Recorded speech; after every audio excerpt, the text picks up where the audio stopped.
3, 2, 1. Welcome, everybody, to Global Ministries University, the U.S. Hub for the Fratelli Tutti Conference on August the 19th. We're very pleased to have Father Patrick Ryan of Fordham University, Professor of Religion and Society, to be our keynote speaker at the beginning of this conference. He's going to speak on Islamophobia and other phobias. He has worked extensively in the Muslim world in Africa, in West Africa, and he's also worked extensively in interfaith dialogue with the Muslim world. And so we're very pleased to have him here with us. He took part earlier with us at the global opening, where we had representatives from throughout the Muslim world and the Christian world of Africa and the US.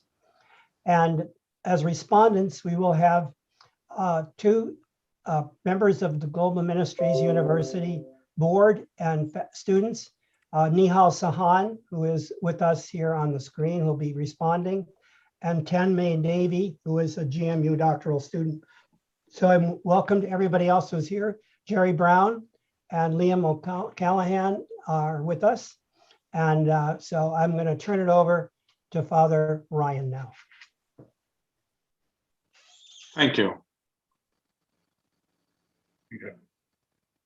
If you others could mute yourself until Father Ryan finishes, you're welcome to ask any questions then.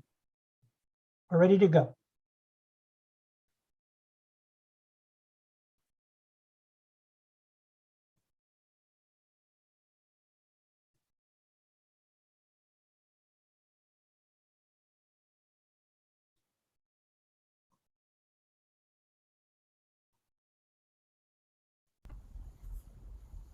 Dr. Ryan, you are on mute. You're muted yourself, Father Ryan. You have to unmute yourself. Okay. There you Am are. I now? Can you hear me now? Yeah, well, you're okay now. Okay. Let's start again. My title is Islamophobia and Other Phobias I Have Known. For anyone who lived in Ghana, as long as I did, 15 of the 26 years between 1964 and 2005, the word phobia immediately suggests a football team, more formally known as Accra Hearts of Oak. The fans of Hearts, a team with more than a century of history behind it, cry out the word phobia in unison every time Hearts scores a goal. That lighthearted use of phobia I mentioned at the beginning. Although Ghana is a predominantly Christian country, 71% probably, there is a substantial Muslim minority, 15 or 16%. On the present roster of Hearts of Oak, however, I count 8 recognizably Muslim names in the first squad of 32, 25% of the team. That is Ghana and Africa as I love it, a place where Muslims and Christians live together in peace, playing on the same side. Alas, that is not true in some other parts of Africa, although there are predominantly Muslim countries in Africa where Christians live in peace with Muslims as a small minority. For example, Senegal, where Christians are 4% of the population. Much of that Senegalese situation can be attributed to the first president of independent Senegal, Léopold Sédar Senghor, a Catholic poet and patriot who handed over the reins of government to his Muslim protege, Abdou Diouf. Every president of Senegal since then has been a Muslim. The church in Senegal stands free. There are many types of religious phobia in the world. Islamophobia is a subgroup of the phenomenon called xenophobia. Xenophobia denotes one of the bad ways we human beings deal with the stranger, in Greek, xenos, the unknown other, or the barely known other. If we welcome the stranger, we are xenophiles. If we fear the stranger, we are xenophobes. Sometimes we are a little bit of both. The Greek word xenos, paradoxically, can mean both friend and enemy. It's a two-headed word. Phobia, however, is always phobia, irrational fear. Muslim-Christian tensions are not the only religious tensions in the world today, not the only source of religious phobia. Islamophobia, however, has grown all over the world in the last few years. In the United States, where I live, we have barely emerged from a 4-year outbreak of the worst Islamophobia, with immigration banned from countries with large Muslim populations. 1 week after he took over as president in January 2017, Donald Trump signed an executive order that banned travel to the United States for 90 days from 7 predominantly Muslim countries: Iran, Iraq, Libya, Somalia, Sudan, Syria, and Yemen. He also suspended the resettlement of all Syrian refugees. Civil liberties activists undertook several legal challenges to the order on the grounds that it constituted religious discrimination. Nevertheless, on June the 26th, 2018, Supreme Court, in a 5-4 judgment, ultimately allowed a third version of the executive order to go into force, which expanded the list of barred travelers to include nationals from Venezuela, limited to government officials, and North Korea. Not many North Koreans were trying to come to the United States. In 2020, the Trump administration expanded visa restrictions on 6 more countries: Eritrea, Kyrgyzstan, Myanmar, Nigeria, Sudan, and Tanzania, citing screening and national security concerns in those countries. Trump, master of rhetorical nonsense, asked why the United States did not have more immigrants coming from Norway. Muslim women politicians like Rashida Tlaib and Ilhan Omar in the United States are constantly threatened with assassination or denounced as un-American in the country where they have been freely elected to Congress by their constituents. It is not only in Trump's America that there has been notable Islamophobia. In Macron's France, which has at least a 10% Muslim population and perhaps more, reactions against such ordinary cultural items as women wearing hijab has even made it difficult for Catholic nuns to wear traditional garb, traditional veils. Pope Francis made his first trip out of Rome to Lampedusa in the Mediterranean, but not every Italian politician has been equally open to the immigration of refugees from Africa and the Muslim world. Is Islam a violent religious tradition, as many claim? Is it any more violent than, say, Judaism or Christianity? Some people today would say that all the monotheistic traditions emanating from the arid lands between the Nile and the Amu Darya or Oxus River are violent in comparison with Buddhism or Hinduism. Those who say such things tend to ignore the historical violence that has divided Tamil Hindu minority and the Sinhalese Buddhist majority in recent years in Sri Lanka, and the international little-known but terrible violence rained upon the Muslims of southwestern Thailand by their Buddhist government in recent years. Then there is the majority Buddhist Myanmar, driving long resident Muslim Rohingya into Bangladesh or else out to sea.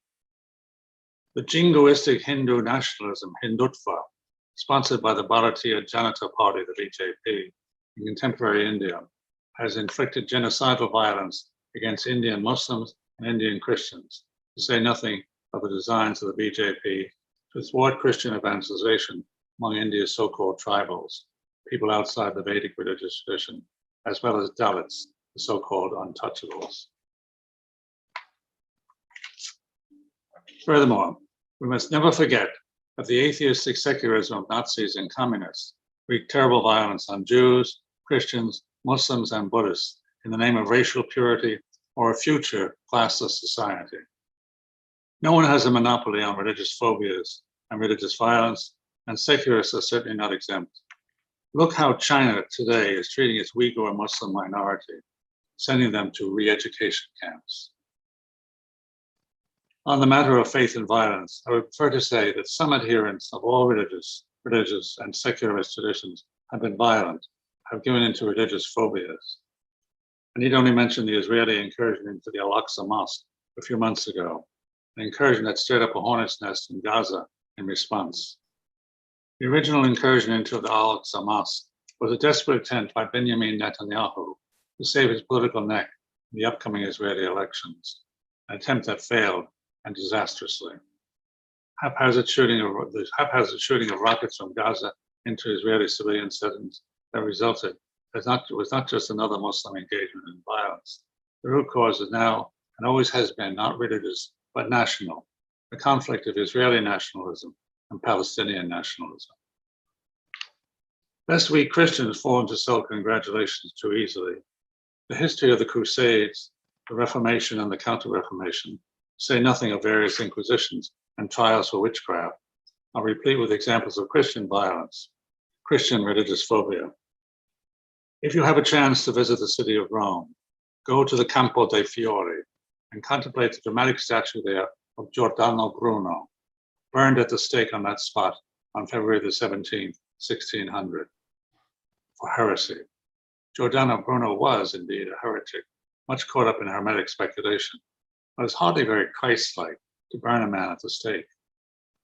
The Roman Inquisition, ancestor of the Holy Office, now the Congregation for the Doctrine of the Faith, handed Giovanni Bruno over to the civil authorities in Papal Rome to do this. It was not for nothing that the late Pope John Paul II repented on the first Sunday of Lent 2000 for precisely such sinful deeds, such religious phobias in the past history of the Church. At the beginning of the Christian season of Lent, repent and believe in the gospel is one of the phrases that can be used while imposing ashes on the foreheads of the faithful. All humankind needs to repent in sackcloth and ashes over its religious and racial hatreds, its religious and racial phobias. I first met Muslims in 1964 in Nigeria, among the secondary school students I taught at that time. For the most part, they were Muslims of the Yoruba ethnic and linguistic community in southwestern Nigeria. I eventually wrote my doctoral dissertation on the faith and practice of the Muslim Yoruba, completing it in 1975.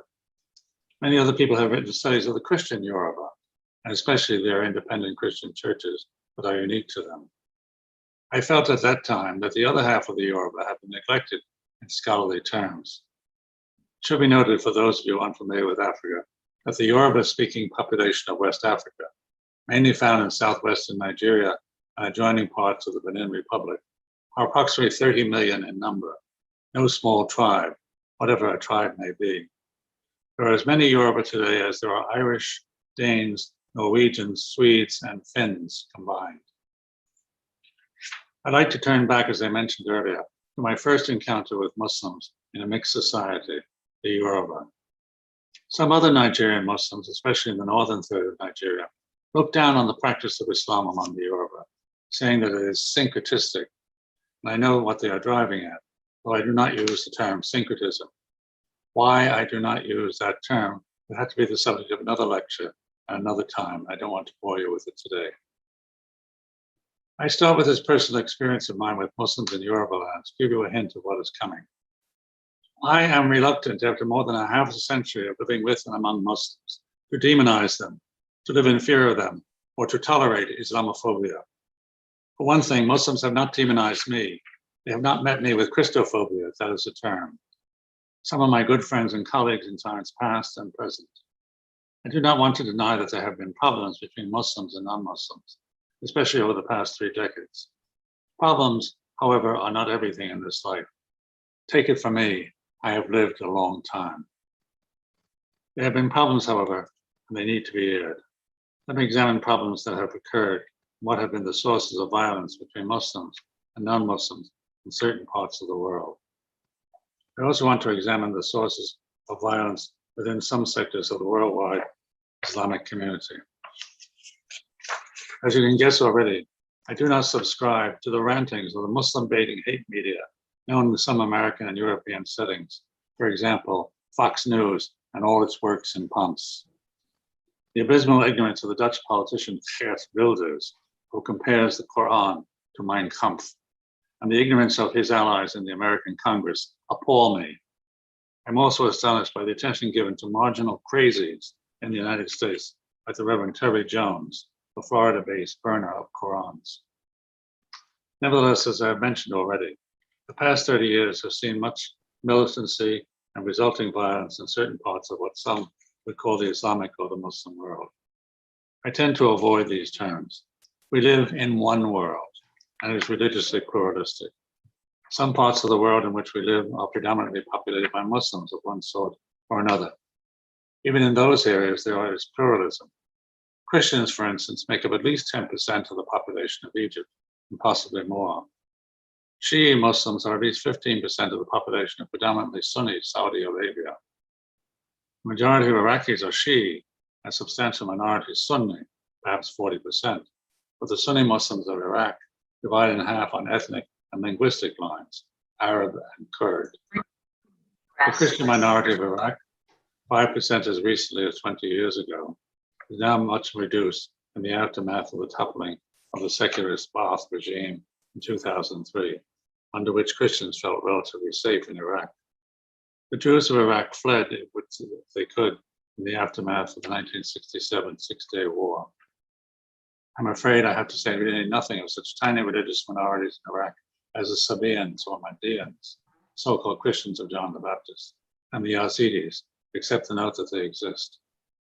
The Hashemite Kingdom of Jordan and the American state of Michigan have experienced immigrations by these beleaguered non-Muslim Iraqi populations over several decades, although many had to survive in Iraq under Saddam Hussein, who was by no means a Muslim militant, despite whatever you may have heard of his supposed alliance with al-Qaeda.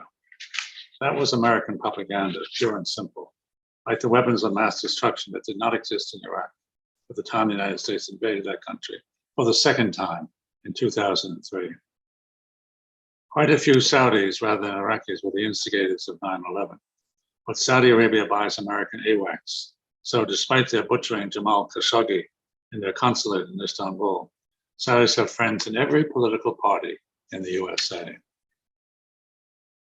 The roots of the violence that the world has witnessed over the past 30 years, emanating in some sense, and note my qualification, from Muslim societies, and sometimes also breaking out within such Muslim societies, Muslim on Muslim violence, need closer examination. We Christians in particular are prone to think that Muslims should be like Christians, that Islam, and for that matter, every other religious tradition, should be like Christianity. Like ourselves, we think, even if we are not terribly Christ-like Christians. Thinking like that is the religious equivalent of ethnocentrism. Why aren't they more like us? Or more realistically, why aren't they more like a very ideal portrait of us? Why, we ask, do they not recognize the separation of church and state, which is often a code phrase for the privatization of religion and its relegation to the area of personal choice with no social significance? The first thing we need to understand about Islam is that it's not a religion in the way most modern Americans think of religion, the so-called religion of your choice, a private, personal option without much social significance. Muslims often insist, and realistically, that Islam is more than a religion in the modern Western understanding of that term, a mainly interior, personal experience with little social significance, except perhaps within the boundaries of one's own family. There are Muslims who have gradually come to think of their profession of faith in somewhat similar terms. I think particularly of Islam among some educated Turkish Muslims and Muslims in some parts of the former Yugoslavia. For most Muslims historically,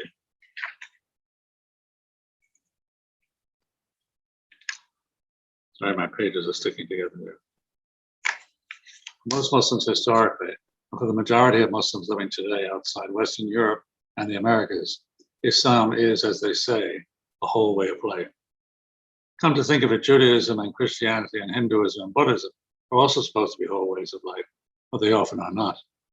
Put it more concretely, for us as Christians, we are often not very Christ-like in our economic, political, and love lives. Even so, there are many aspects of Islam as a whole way of life that are different from Christianity, seriously practiced. These aspects of Islam are, in fact, more like Orthodox Jewish practice of Judaism. There's a Muslim way of praying, quite obviously. There's also a Muslim way of dressing, eating, investing, banking, marrying, and divorcing. Some of these realities we more secularized Jews and Christians in modern times recognize as faith concerns, but most we do not, and some play no part in the lives of Christians or Jews at all. Apart from some sectarian Christian groups like the Seventh-day Adventists, there are no Christian dietary regulations, even if we Catholics and Orthodox Christians much more may fast or abstain from meat and animal products in certain seasons and on certain days. What basically is Islam? The Muslim call to worship, the adhan, that echoes and re-echoes from minarets throughout the Muslim world 5 times a day. We have a basic summation of the faith of Muslims. Within the adhan, the 2 basic testimonials of Islamic faith are reiterated. First, that there is no small g God, only the one big G God. Second, that Muhammad is God's messenger. Immediately after those 2 basic testimonials of Islamic faith in the adhan are 2 summonses are delivered. Hayy ala salat, attend to worship, and Hayy ala falah, attend to flourishing. Nearly everyone is familiar with the salat. Salat is really a liturgy in the sense that it's a public act of worship, is ideally performed in common by more than one.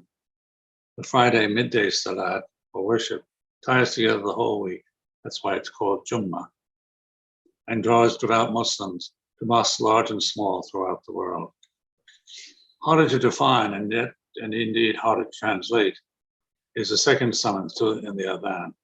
I must say that if we can come to understand that summons, the summons to falah, we may be much better prepared to understand the uniqueness of Islam. Attend to flourishing, hayy ala falah. The translation flourishing I have discovered in the work of one of the better and more sensitive American scholars of Islam in recent times, Professor Michael Sells of the University of Chicago. The common English translation of falah is success.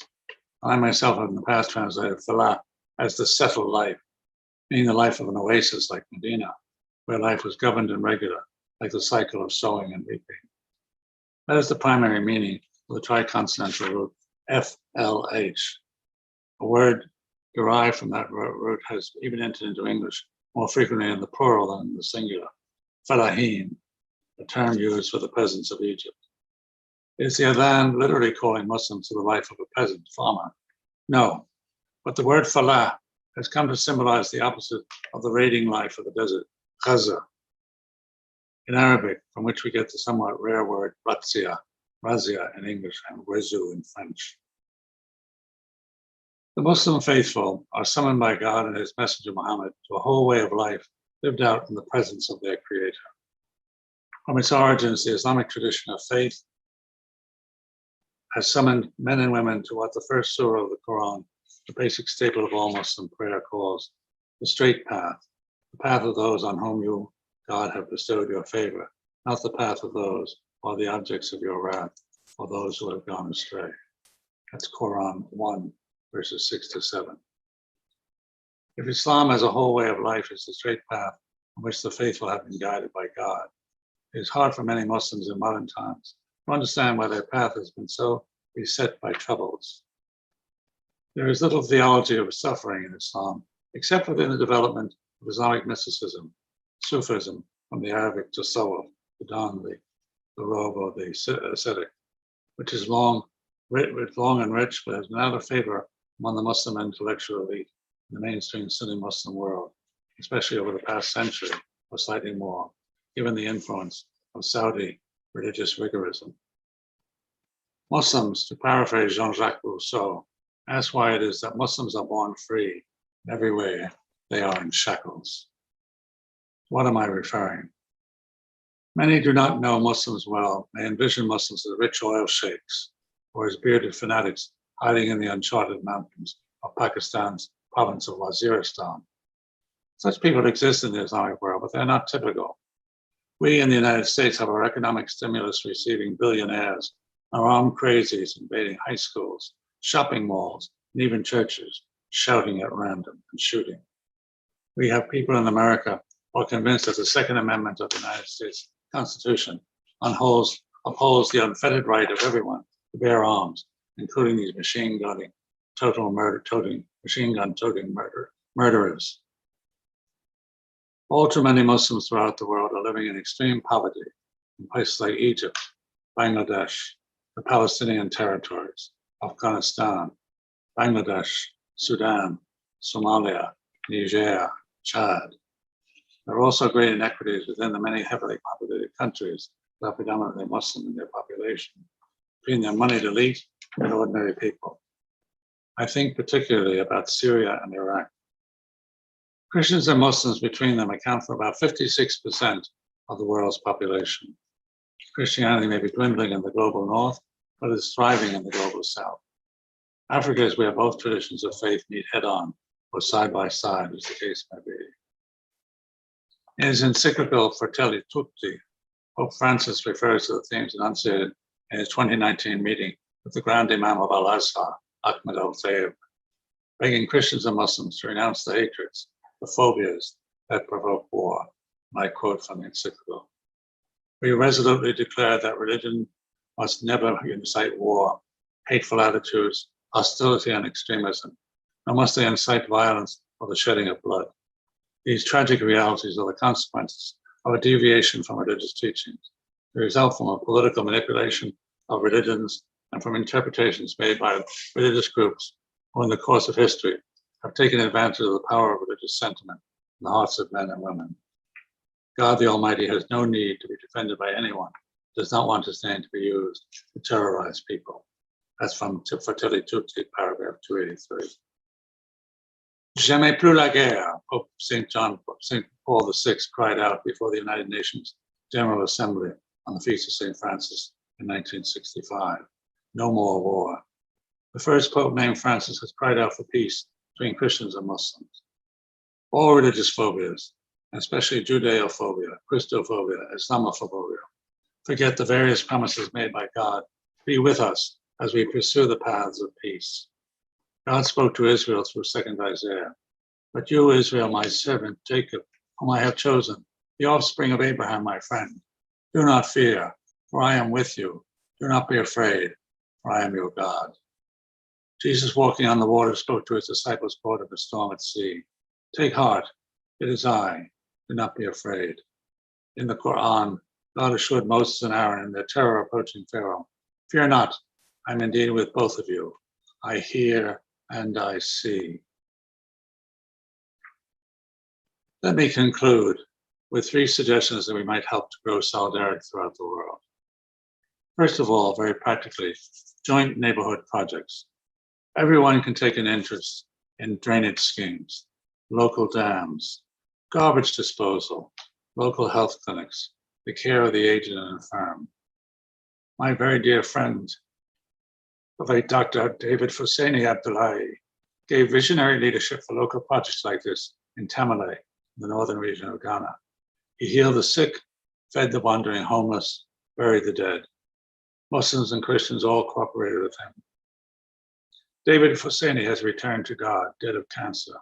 Who will pick up his mantle? Secondly, we must end human trafficking. Within Africa, Latin America, and Asia especially, there is a huge business thriving on the woes of the poor. Parents too often cooperate in these schemes, sending children to work in dangerous physical and moral environments, crossing borders illegally to establish a foothold in Europe or North America, sometimes even selling them into sexual slavery. Muslims and Christians must work together to free these victims of a new slave trade. Thirdly, we must all engage in interreligious dialogue. Universities, madrasas, and seminaries need to engage in ironic interreligious and ecumenical dialogue between Muslims and Christians, and where there is a Jewish population with Jews as well. In Asia and the Asian diaspora, the great faith traditions of that continent prove surprisingly open to such exchanges. Comparative religion, we must remember, is not a blood sport or a debate competition. Adherents of every religious tradition need to look at each other with the eyes of loving siblings. There's only one family. We all belong to it. It is the human family. Thank you. Thank you, Father Ryan, for that very illuminating talk. We're really grateful. You put a lot of work into that, and it's reflected in this paper will be published as part of the proceedings of the conference. I'd like to call on Dr. Nihal Sahan now. She has developed some comments on the talk, followed by Tanmay Devi. So Nihal, would you like to? Dr. Nihal Sahan is the president of the Pacifica Institute. She's also a professor at Santa Clara University in Santa Clara, California. She's also a graduate of Global Ministries University Interfaith Studies. So she has multifaceted background, and she's originally from Turkey, and we're grateful that she has agreed to comment. Thank you so much, Jerry. It was a pleasure to read Dr. Ryan's paper. So, Speak a little louder, please. louder? Yes. Louder. Okay. How is that? Better. Is that better? Dr. Patrick Ryan's paper on Islamophobia and other phobias I have known starts with an excellent opening, where he offers a light-hearted usage of the word phobia in Ghana, where there is a substantial Muslim minority. Obviously, Ghana is not the only country where Muslims and Christians live together peacefully. Senegal is another example that he gave, where there is peace between Christians and Muslims. And that is mostly thanks to the first president, who is a Catholic poet and patriot. At the end of the first paragraph in his paper, the reader can conclude that one person can make a difference in the lives of others in the community, in the country. And this message ties very beautifully with the 3 suggestions that Dr. Ryan proposes at the end of his paper to grow solidarity throughout the world: doing joint neighborhood projects, ending human trafficking, and engaging in interreligious dialogue to change the world. The author states that even though no one has monopoly on religious phobias, Islamophobia has grown in the last few years. And he nicely summarizes the 4-year outbreak of the worst Islamophobia in Trump's America, as well as in France, where reactions against ordinary cultural items, such as headscarves of Muslim women, made it difficult, even for Catholic nuns, to wear traditional veils. In my personal experience, right after graduating from college, religious headscarves were banned in Turkey, and this ban made me move to the land of the freedom, the United States. 3 decades is an important amount of time in the improvement of human history, but unfortunately, history is repeating itself. 3 decades after I was negatively affected by a headscarf ban in Turkey, I see women in Europe being oppressed by similar bans, and Muslims still experience Islamophobia in the country sought refuge to. Many might claim that Islam is a violent religious tradition, as Dr. Ryan, Father Ryan says, especially during these days when Afghan Taliban, which only represents a perversion of Islam, is destroying their own country. And unfortunately, many high-profile Afghan women are silently waiting in their homes, expecting death. Father Ryan summarizes that violent extremism has no religion by citing a list of all the historical violences that originated in different religious traditions.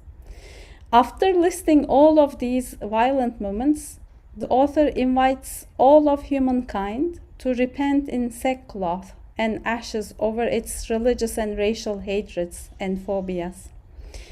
This part of his paper reminds me of Mr. Gülen, a recent Islamic scholar's view on the same subject. Quote unquote, "Violent extremism has no religion.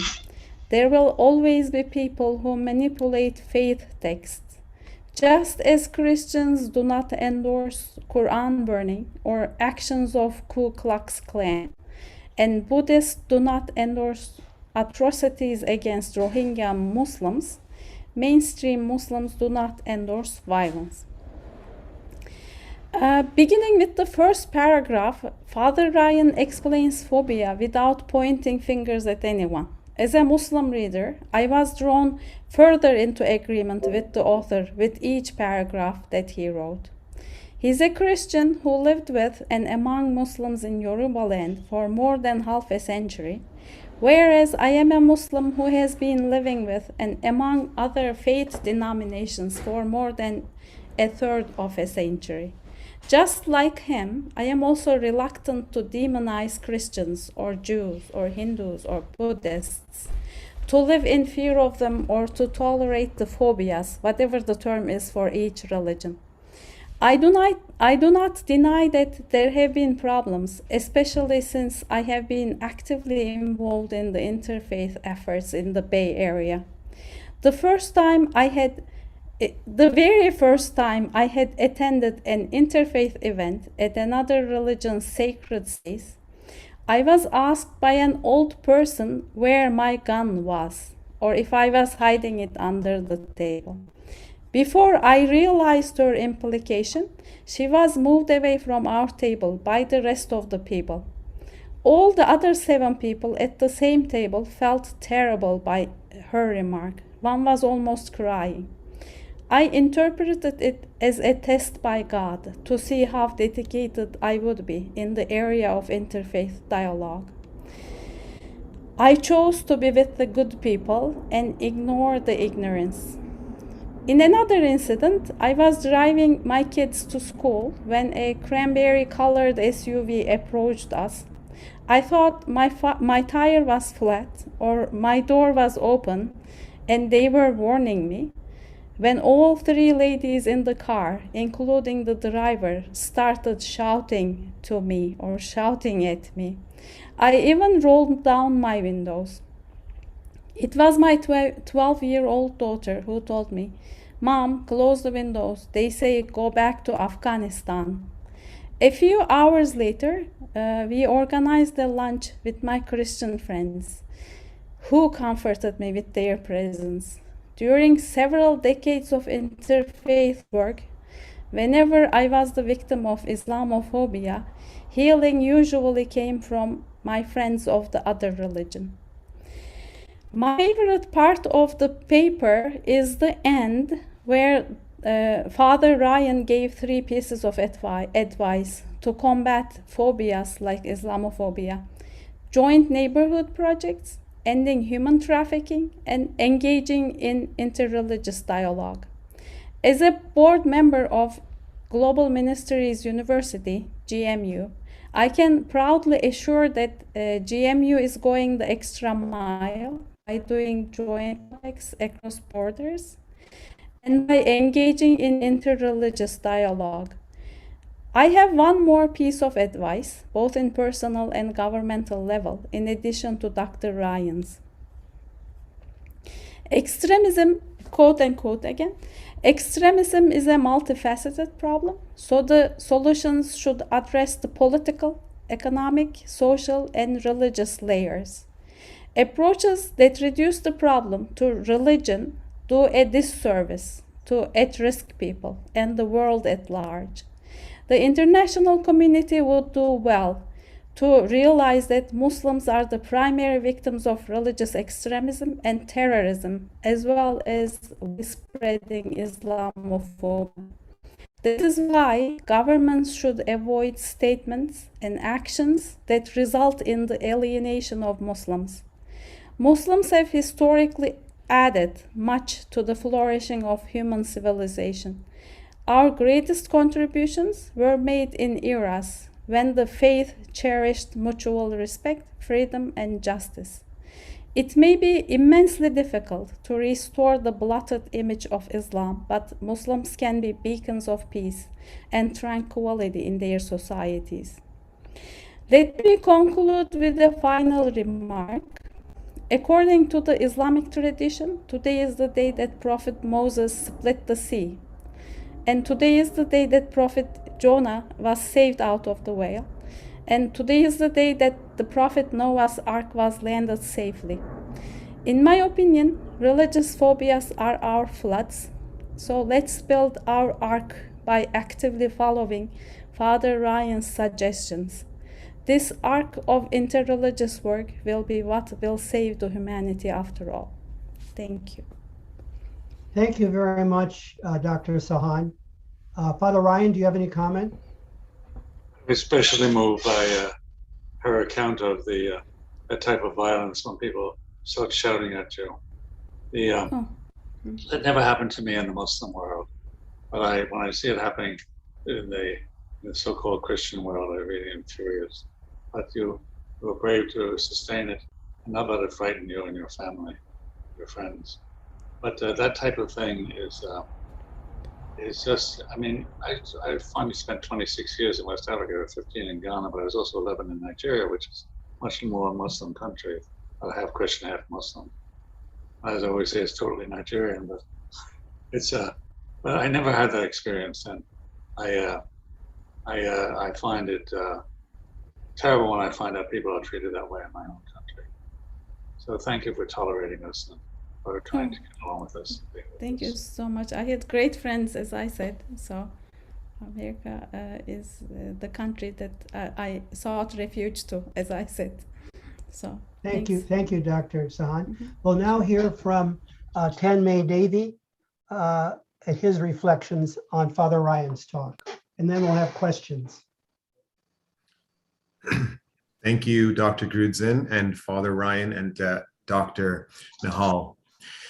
It is an honor to be a part of this gathering, this community of distinguished individuals, universities, and organizations who are working towards interfaith and interreligious unity through Fratelli Tutti.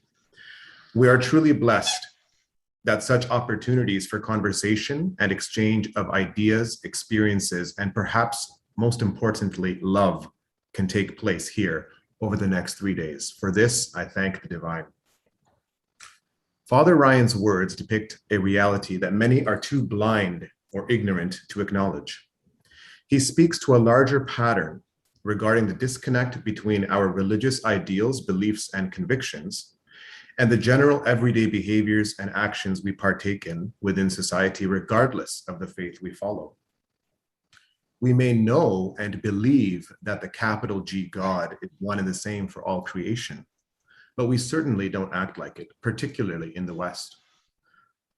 Although they still remain part of the dominant religion, Christians are now sharing the same land and space with those of different faiths, and more often than not, we have witnessed too many hate crimes and acts of discrimination against people of these newer or more rapidly growing communities. For any original or founding community, there will always be the challenge of outside influences bringing in new ways and different belief systems that may have conflicting ideas with their own. However, with the current political climate in the US and across many parts of the world, including here in Canada, as Father Ryan accurately mentioned, politicians and world leaders use rhetoric and the media to manipulate the masses and conflate divisions among the well-meaning religious communities even further. It's no wonder that the cliche, religion is the cause of all wars, is spewed out with such ease and frequency. And Father Ryan makes note of many of these conflicts as well.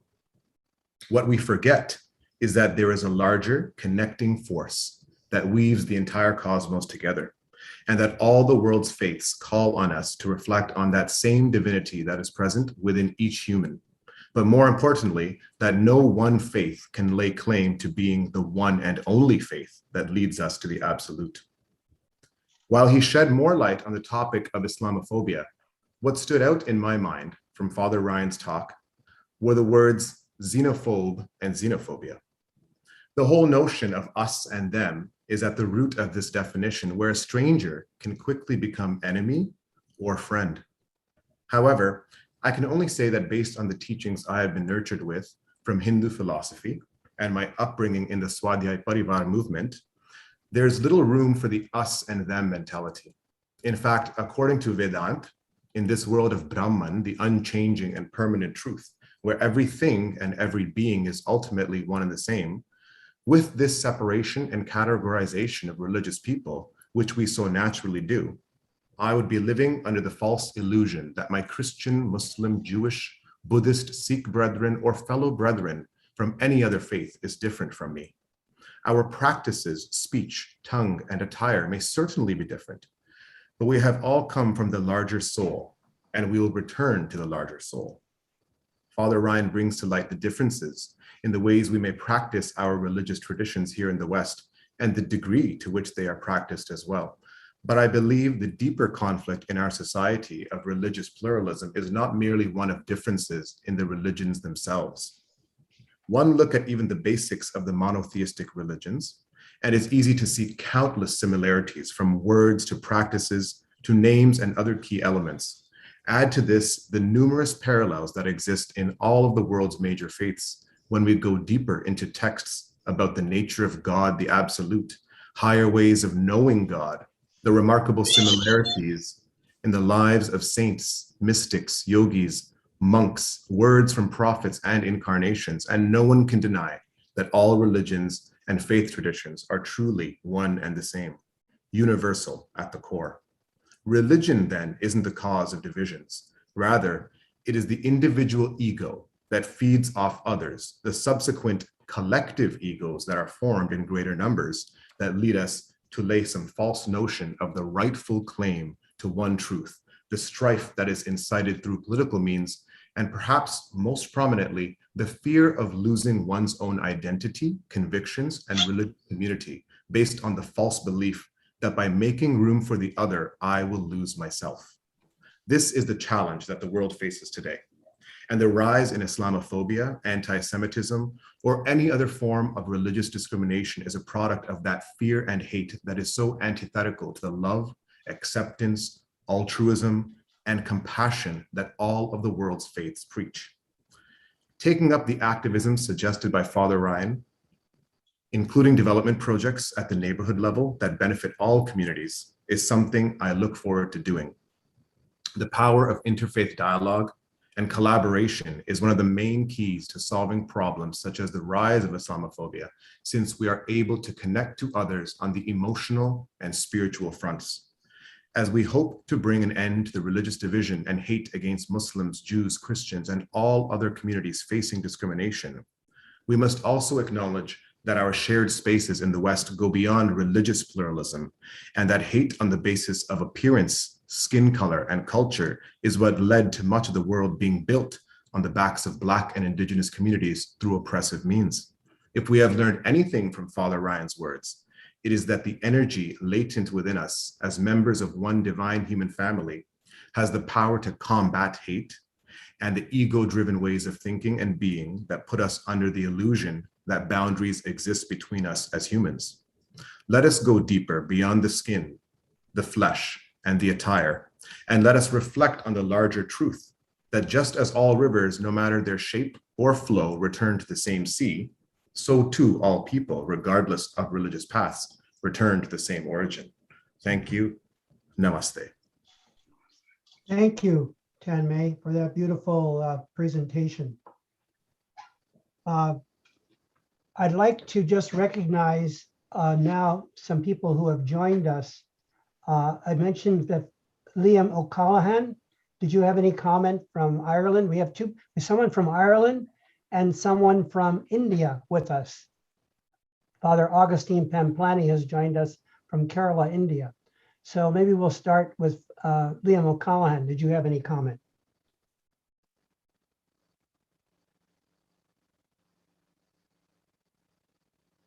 You're muted. There you go.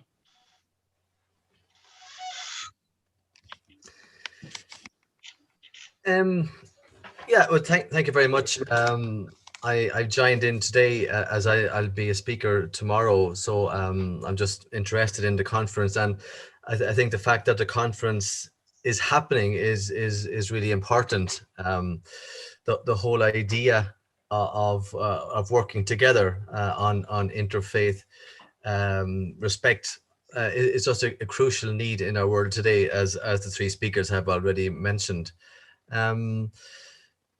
Again, I suppose Fratelli Tutti, the document, I suppose, inspiring this conference is something which is an inspiration, and Pope Francis issues Laudato Si and now Fratelli Tutti, not just to the Catholic Church or to the Catholic bishops, but to everybody. So it's an invitation to everybody to work together on human fraternity.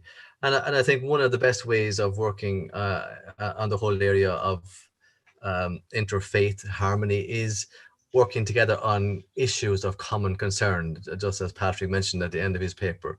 It is probably the best way, and it's I'm a missionary myself. I work in Pakistan, and that's been a part of my work over the last couple of years, to try. Interfaith dialogue in some ways can be conflictual or difficult when focusing on doctrine, but if we focus on issues of common concern like justice issues, environmental the crisis, or any local issue, that's when people can come together, get to know each other, and then hopefully grow in respect and appreciation of each other. So that for me, that Fratelli Tutti document, that vision of Francis of working together, regardless of our religious background, working for the common good is a vision that I try to live out of and work out of. And it's something that this conference, I'm glad to see, is building on. And maybe just to add one concern to Patrick's three items at the end.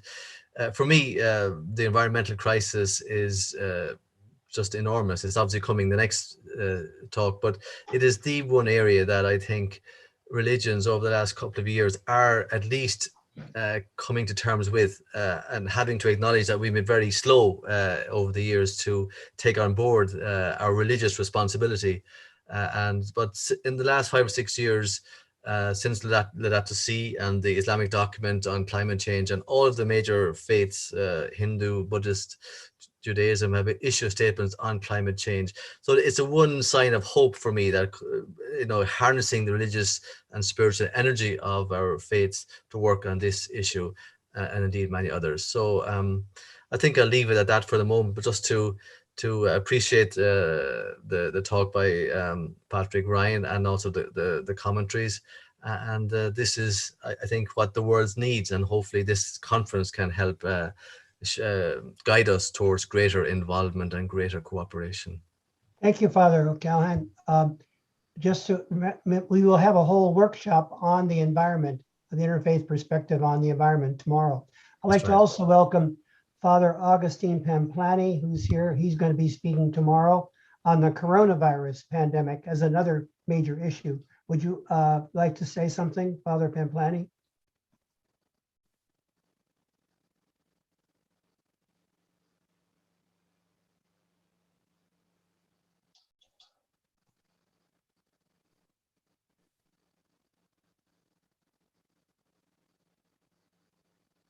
Father Augustine, are you there? Your audio is not on, I don't think.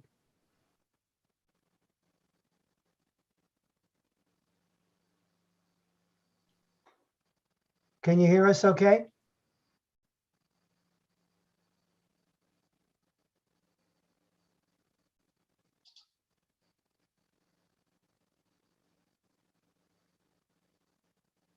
Father Pamplani?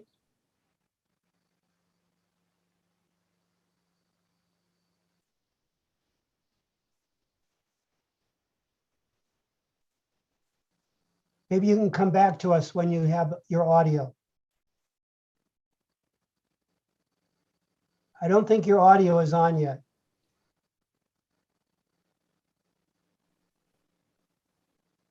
Mary,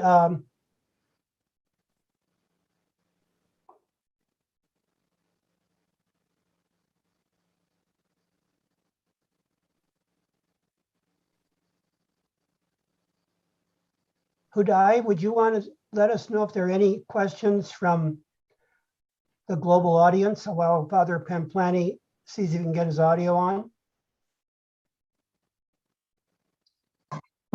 So far, there is none, Professor, but I think in the few coming minutes, there will be questions. Okay.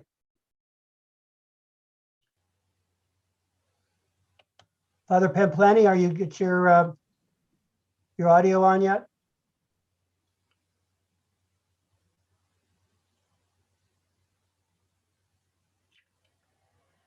I guess he doesn't have it on. Well, I have a question for Father Ryan. Given the the problems we've had recently in Afghanistan and the image of Islam, which unfortunately many Americans have. Do you have any comments on how we can correct that image? Because that's what the media, the role of the media in perverting, you might say, the image of Islam has been a large part of the problem. And, you know, we know that religions any religion can be extreme. So I don't know how we can deal with the media, because the media plays such a large role, particularly social media, which has informed so many of the problems of our time.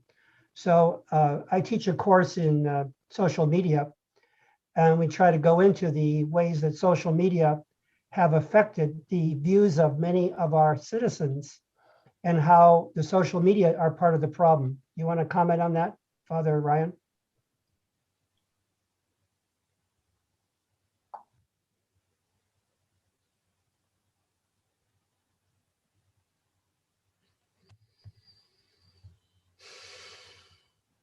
Father Ryan, you're muted.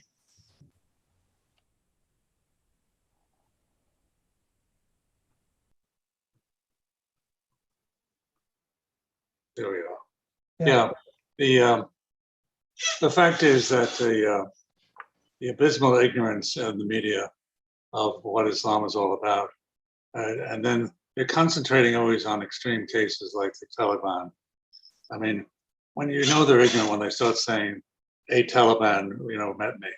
It's plural. A Taliban. It's a type of seminarian in the Afghan tradition. But actually, the source of it really is northern India, Deoband. And the United States were the ones who armed those Taliban to fight the Russians after the Russian invasion of Afghanistan. And that's where the trouble started there. The United States arming the Taliban, first of all, to help repel the Russian invasion of Afghanistan. The great game has been going on since the 19th century over Afghanistan. And it constantly goes back and forth. But the people of Afghanistan have been victimized by all sides. And the terrible situation, the Jalalabad is right down on the border of Pakistan.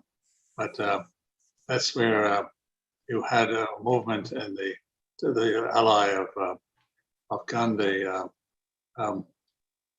Badshah Khan, got the Pathans or Pakhtunistan people to be Gandhians, basically, and nonviolent.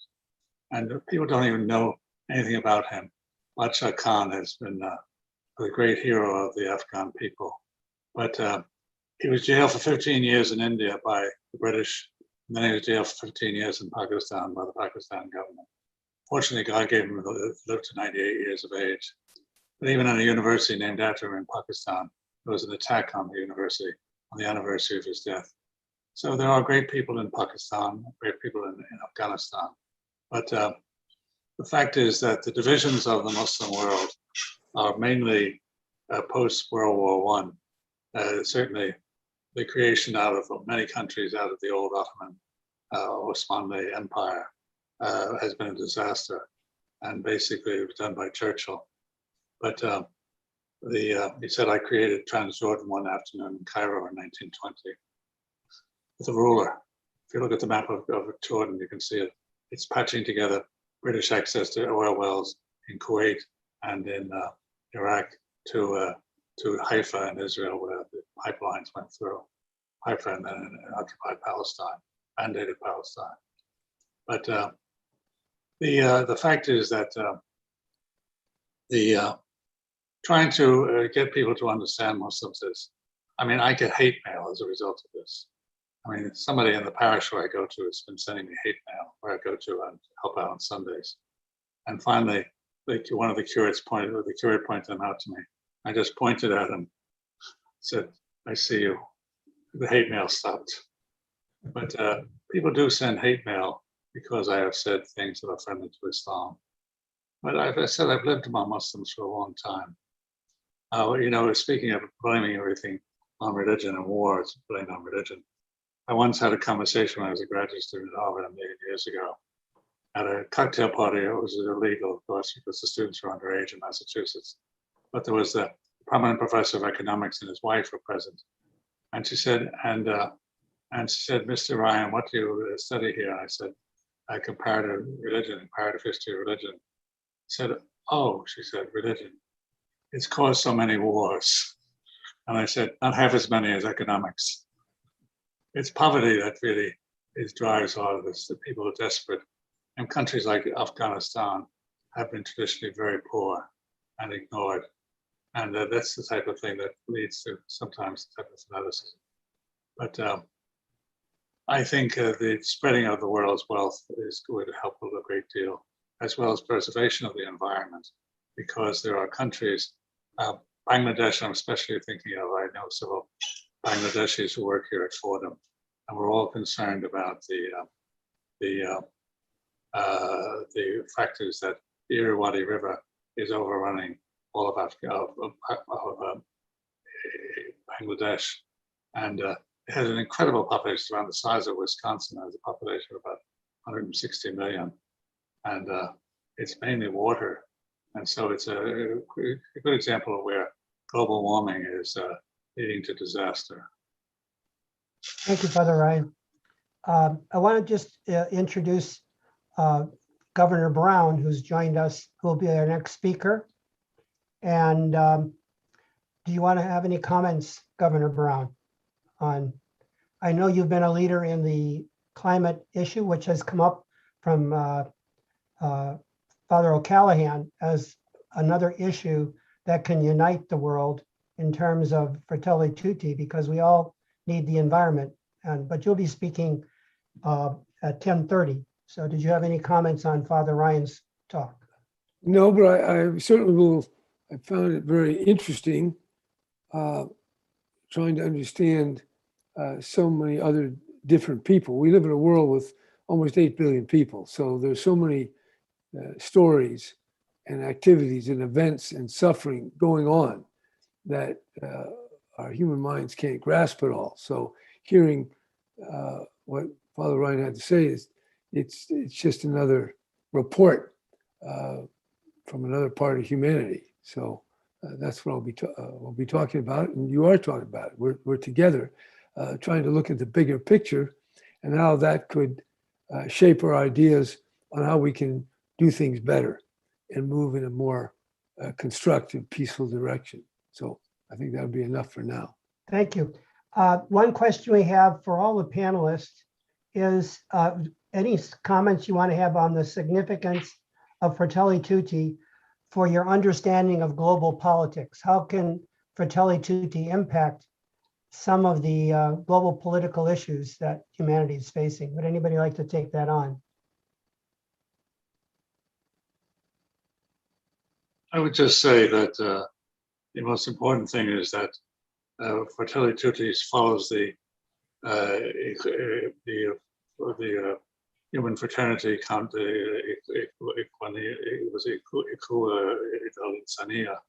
that the dialogue with the Grand Imam, Sheikh al-Azhar, is a very important issue before that, to realize that there are these common problems that the whole humankind has.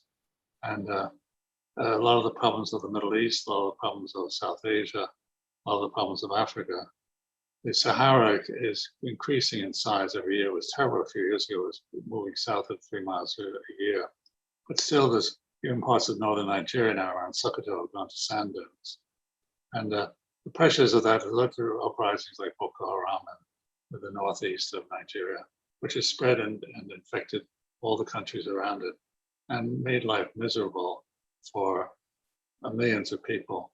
I mean, I know these people, I know these countries well, because I said I lived 15 years in Ghana, but I was also living in Nigeria and ran a secondary school that is right in Abuja and has been threatened by Boko Haram. So we know what the realities on the ground are.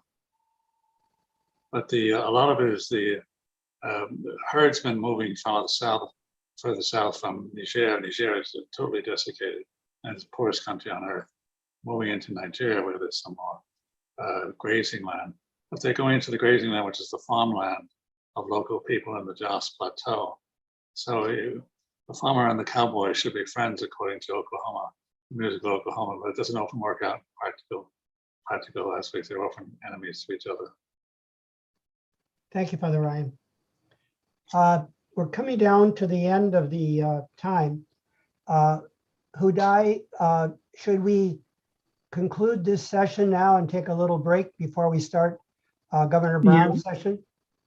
We can, Professor. So will we go off now from this Zoom link and open up the Zoom link again? Yeah, we can, sir.